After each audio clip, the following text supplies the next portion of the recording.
I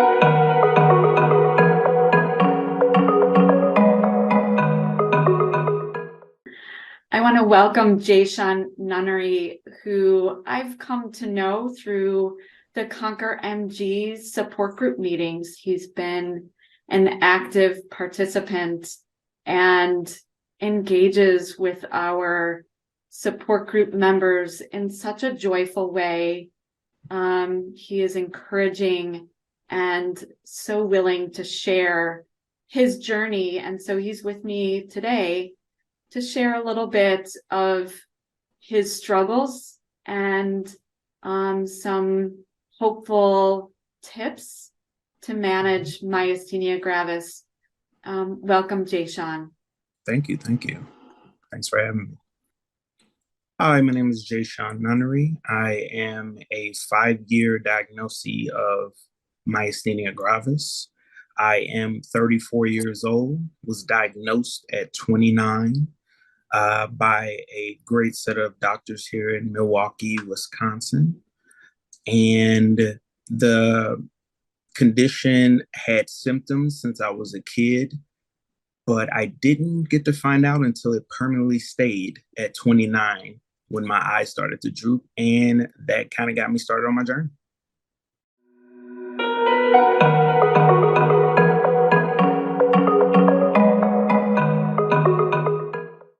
I want to ask you to talk about how you felt when you learned of your diagnosis.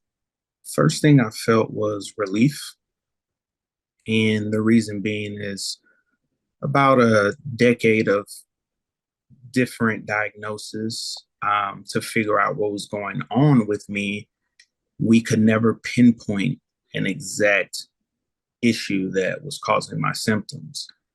Luckily enough, the Frederick Milwaukee Hospital did 9 hours of testing on me to figure out what was going on and sent me to a neuro-ophthalmologist. And for anyone who doesn't have a neuro-ophthalmologist, they are very crucial to have when you have myasthenia, especially ocular myasthenia gravis. And they are very rare to come by. So if you do find one, please take advantage of that. But what they do is they focus on the neuromuscular aspect of your eyes and how myasthenia affects diplopia, which is the droopy eyelid, or it affects double vision or misalignment of the eyes where one eye sees a little bit higher than the other or something of that nature. And they are very, very helpful. But like I said, I was surprised as well, because who knows what myasthenia gravis is? And once he told me that, the first thing you do is go on WebMD. And WebMD basically broke it down for me, but I'm a visual learner. So I asked the doctor to give me some awesome tips and basically some information on what was going on. And the relief that we finally had a diagnosis definitely put a little weight off my shoulders right at the beginning. So that was a great moment for me, knowing exactly what I had, and gave me a little puzzle to kind of solve on my own to figure out what is myasthenia and how can I deal with it, essentially. So the cool thing that the doctor does is he refers you to a neurologist as well. So you kind of have that in your back pocket. But the whole thing to kind of take from this is that, yes, I was diagnosed with myasthenia, which can be devastating for a lot of people, but it was weight off my chest. It gave me a direction to go in instead of just trying new things and putting my body through different options that didn't make sense. And it definitely helped me to kind of focus on the road ahead.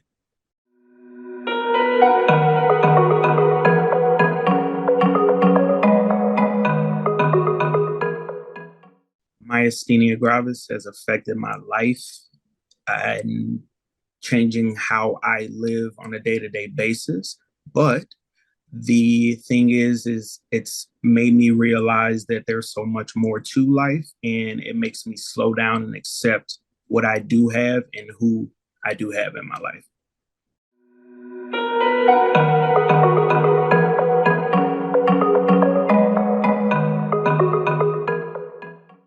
The reason why I joined our MG support group is due to the fact that it's a rare, very rare disease.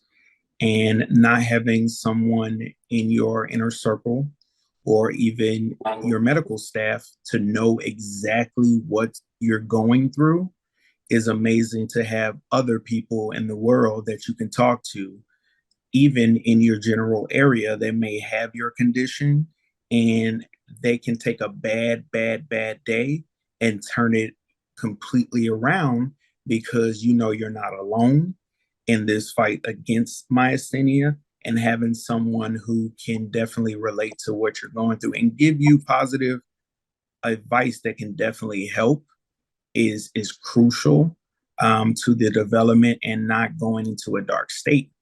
And the group has definitely given me a little bit more confidence to know that when I get up in the morning and I have that rough time, I know I can think back to so and so said that they do this in the morning and it helps them get up, or they get in a cold shower and it wakes them up with something I never thought of. So the myasthenia gravis groups that are out there, I highly encourage you to look into them because it's definitely been nothing but a blessing to have that available.